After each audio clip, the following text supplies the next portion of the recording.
Hey, welcome back to Off the Grid with Bert. Well, we've scored a Fowler. It's a VF. It's got the 5 litre 2-stroke single cylinder diesel engine. Tracked, obviously. It's basically the same engine and main sort of chassis as the tractors. With the minor difference being it's got tracks on it. So it's complete. It's in reasonably good order. I know there's a lot around that are pretty rusty and well used, but this one's not too bad. Yeah, just basically gone through and stuck a whole heap of new grease nipples on it. Went with regular modern ones because I couldn't find the fitting for the original, so appears they don't make them anymore. Couldn't find one second hand, so basically just went with modern grease nipples. Makes it a bit easier. There's quite a few of them. The radiators were leaking when I first got it, so I had to do those up. Went with Brunswick green on those. This original sort of a matte colour doesn't really pop, so eventually the whole thing will be done in Brunswick green, which will be good. It's got a brand new fan belt on it.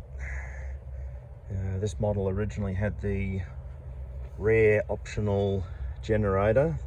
Unfortunately, that's missing.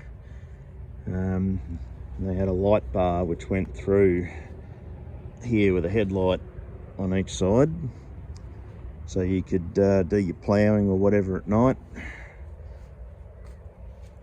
Yeah, so it's not bad. There is a minor issue with the transmission. According to the previous owner, it has got a bent gear carrying shaft or lay shaft or whatever you want to call it. So yeah, it's got a twist in it so the gears won't slide along on the splines. So at some point I'm going to have to pop off that top cover and get that shaft out and have a look at it. Looking at the manual, I don't think it's going to be an easy job. All this bodywork's going to have to come off. Yeah, you basically got a bit hard to see up through there, but there's covers over the end of the shafts where the bearings are. They've got to come off, and then there's circlips and whatnot that have got to come out. So yeah, doesn't have the PTO on it, this model, which is a bit of a shame. Some did and some didn't. Came out just there, just a spline shaft so you could drive a pump or a generator set or whatever.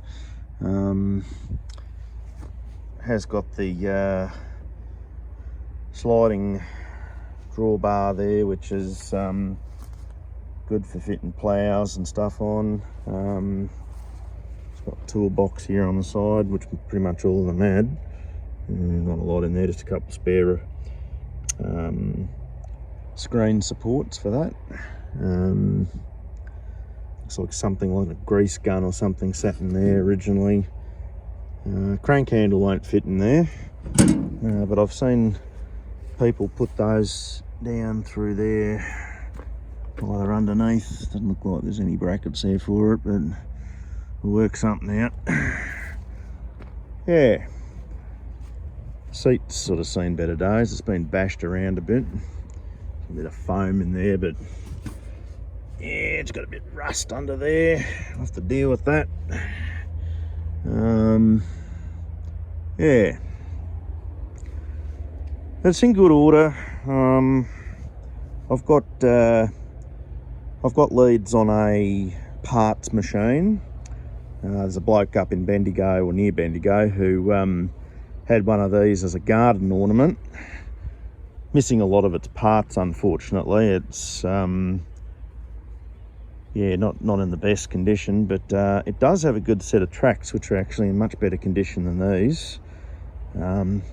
These are quite, especially these sprockets, you can see they're quite worn. I'm not even sure how you'd go about repairing those these days. You'd probably have to build weld up on them and machine them back out, or yeah, it'd be a daunting task to try and fix that. But yeah, she's got a bit of a lip there, so she's seen a bit of work, this one. Rollers up in there. Oop. I saw one here with a crack in it the other day. They're equally worn. So for what I'm going to be doing with it, it'll probably be fine. But yeah, if you wanted to do it right up, you'd have to get these tracks restored. Yeah, it'd be a big and expensive job. And this main track support and tensioner here isn't original. Someone's fabricated this. They must have broken the original. The heavy work they've used to do it, pretty serious welding and whatnot. But the spare machine's got an original on it, so I'll probably swap them over. Because yeah, that looks a bit sort of crappy, really. It's doing the job, but not original. Yeah. The other thing I'm going to do to it, I'm going to try and rig up an electric glow plug into the end of this starting paper holder. There is a guy on YouTube who's done an electric glow plug, but he doesn't really show any details as to how it was done, so I'll have to work that out. Maybe try and contact him and see if he can send us a few pickies. The other thing that I've got is a starter generator off an old 24, 25 model Dodge. I'm going to try and fit that in there. And yeah, make it electric start, which would be a bit interesting. Don't think anyone's done that before. I have seen people with electric starters that put them in through there and wind the thing over a bit like you do with a dragster, but I haven't got anything like that. So yeah, I've got this starter generator sitting there, so we might as well fit it on. Had to do the silencer spark arrestor up. Someone had cut it here at some point and it was all open and it was just spewing black tar down the exhaust here. There's still a lot of it down the bottom there. You can see it's gone everywhere, but yeah, I brazed that up with bronze. It's a bit too thin to weld. You could weld it with the TIG, I suppose, but it was such a messy cut, I thought, nah, we'll just bloody braze it. Much easier.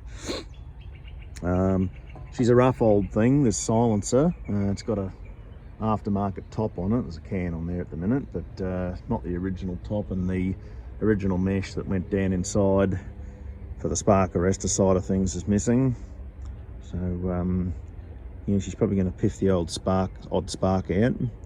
Yeah, everything's complete down there. The oil filler, there's another oil filter in there, fuel filters behind that inside there. Yeah, got to do this drain here. Some people actually run them across onto their tracks to give it lubrication. Might do that. Originally they just went down there into that area there, and you'd fill it with sawdust or whatever to soak up the whatever comes out of there. But yeah,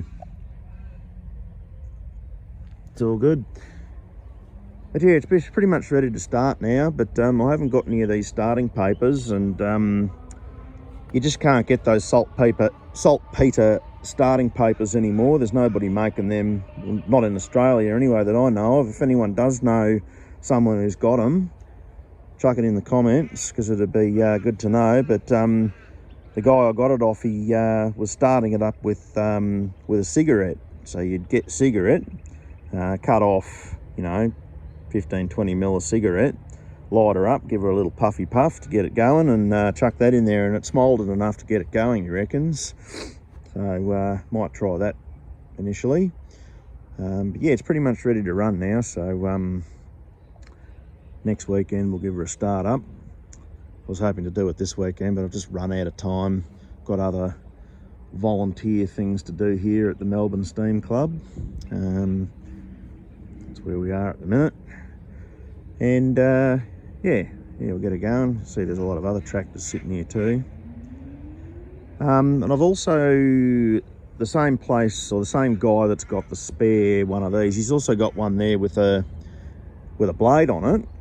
And I'm going to grab that off him as well, because this one I'll leave as a crawler, but the other one with the blade on it's got full hydraulics and a really big blade on the front, so that'd be really good for bulldozer applications, which I'm going to be looking at very soon once I get my off-grid property. Going to be needing to put driveways in and level out house site and stuff like that, so it'd be perfect for that.